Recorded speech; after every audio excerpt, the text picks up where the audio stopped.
ایک حدیث البتہ صحیح ہے، صحیح سند کے ساتھ، فضائل صحابہ کتاب ہے، احمد بن حنبل کی یہ روایت میں نے وہ 72 حدیث میں بھی شامل کی ہے کہ سیدنا علی رضی اللہ تعالیٰ عنہ کہتے ہیں کہ میری وجہ سے 2 گروہ گمراہ ہوں گے اور میری وجہ سے 2 گروہ دوزخ میں جائیں گے، ایک میری محبت میں غلوف کر کے اور ایک میری دشمنی میں غلوف کر کے۔ تو یہ سیدنا علی کا قول ہے، اور یہ محدثین کا پیٹ رول ہے کہ اگر کسی صحابی کا قول غیبی خبر سے متعلق ہو تو یہ امپلائیڈ ہوتا ہے کہ یہ نبی کے بتانے پر ہی موقوف ہے، یعنی نبی نے خبر دی ہے تب ان کو یہ مستقبل کی خبر پتہ ہے، ورنہ نبی کے علاوہ تو کسی کے پاس علم غیب نہیں نہ ہوتا اللہ تعالیٰ کی طرف سے۔ کوئی اور شخص تو یہ دعویٰ نہیں کر سکتا میرے اوپر وحی نازل ہوتی ہے، تو نبی کو جتنا اللہ تعالیٰ علم غیب دیتا ہے، غیب پر اطلاع دیتا ہے، وہ امت تک پہنچا دی جاتی ہے۔ تو سیدنا علی جب یہ قول بیان کر رہے ہیں تو یقیناً یہ موقوف ہے نبی صلی اللہ علیہ وسلم کے بتانے کے اوپر۔ تو یہ 2 ایکسٹریم رویے امت میں آج تک موجود ہیں، لیکن اب مسئلہ یہ ہوتا ہے کہ چونکہ فرقہ واریت ہو جاتی ہے تو اہل سنت سے اگر آپ پوچھیں گے وہ کہیں گے جی وہ جس دوزخ میں جس گروہ نے جانا ہے نا وہ یہ رافضی شیعہ ہے، دیکھیں سیدنا علی کے بارے میں کتنا غلو کرتے ہیں۔ اچھا آپ شیعہ سے جا کے پوچھیں وہ کہیں گے جس بندے جنہوں نے حضرت علی کی دشمنی میں دوزخ میں جانا ہے وہ اہل السنہ ہے۔ یہ دیکھیں کہ یہ حضرت علی کی جب شان بیان ہونی شروع ہوتی ہے تو یہ شیعت کا فتویٰ لگا دیتے ہیں، ٹھیک ہے۔ تو یہ دونوں ایکسٹریم رویے ہیں۔ اہل سنت کے ہاں بھی ناسبی موجود ہیں جو سیدنا علی سے بغض رکھتے ہیں، آج تک موجود ہیں، اور ان کی زیادہ تر تعداد جو ہے وہ اہل حدیث اور دیوبند مکتبہ فکر کے اندر موجود ہے۔ آپ کچھ بریلیوں میں بھی ایک کا دکا دانے آنے شروع ہو گئے ہیں، اور اسی طریقے سے جو رافضیوں کی اکثریت ہے وہ اہل تشیع کے ہاں پائی جاتی ہے جو کہ سیدنا علی کے بارے میں غلو کرتے ہیں۔ اہل سنت کا درمیان میں مسلک ہے اس حوالے سے، اور اس میں وہ امام شافعی کا شعر کوٹ کروں گا ضرور، جو انہوں نے دیوان الشافعی ان کا اپنا دیوان چھپا ہوا ہے، اس میں کوئی سند کی ضرورت نہیں ہے، اور تمام ائمہ محدثین نے اپنی حدیث کی کتابوں میں اس قول کو نقل کیا ہے، اسماء الرجال کی کتابوں میں اس قول کو نقل کیا ہے۔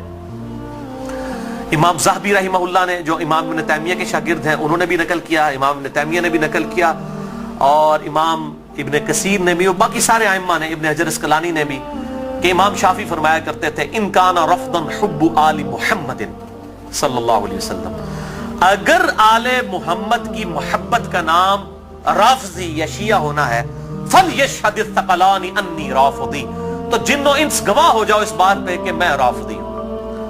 کہ اگر سیدنا علی سے محبت کا نام شیعہ ہونا ہے اور تم مجھے بلیم کرتے ہو کہ میں علی سے محبت کیوں کرتا ہوں، آل محبت سے محبت کیوں کرتا ہوں، اس کی بنیاد پہ تم مجھے شیعہ کہتے ہو، تو گواہ ہو جاؤ میں شیعہ ہوں۔ اور میں نے اس میں پھر ایڈ کیا کہ اگر آج امام شافعی زندہ ہوتے تو میں کہتا کہ شیخ صاحب آپ میرے بھی کچھ اشعار اس میں ایڈ کر لیں۔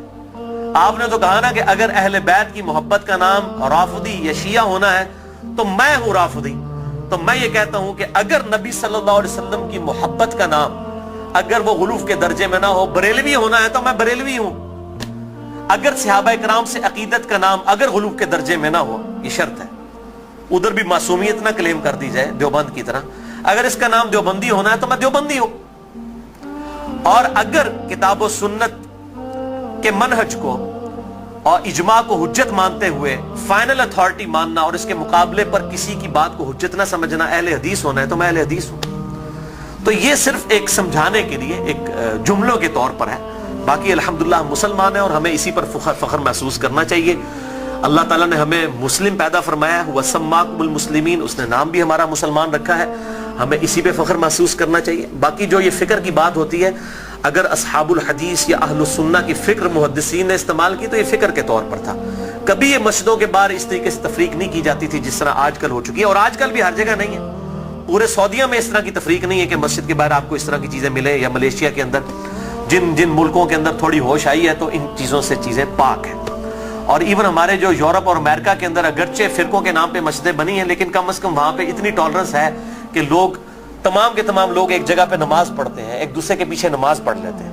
یہ یہاں پر لعنت ہے انڈیا، پاکستان اور بنگلہ دیش کے گندے کلچر کے اندر کہ یہاں پر لوگ جو ہیں وہ مطلب اس طرح فرقوں میں بٹے ہوئے ہیں کہ ایک دوسرے کے پیچھے نماز بھی نہیں پڑھتے۔ آج بھی مجھے ایک بھائی کا فون آیا، اکثر لوگ سوال کر رہے ہوتے ہیں فلاں کے پیچھے نماز ہو جاتی، فلاں کے پیچھے نماز ہو جاتی ہے۔ میں ان کو ایک ہی جملہ بولتا ہوں کہ میرے بھائی جس کو آپ کافر نہیں کہہ رہے نا اس کے پیچھے نماز ہو جاتی ہے۔ آپ نے اگر یہ اناؤنسمنٹ کرنی ہے کہ اس کے پیچھے نماز نہیں ہوتی تو اس کو پہلے کافر ڈکلیئر کریں گے۔ اگر آپ میں یہ جرت نہیں ہے نا، آپ مسلمانوں سے سمجھ رہے ہیں نا،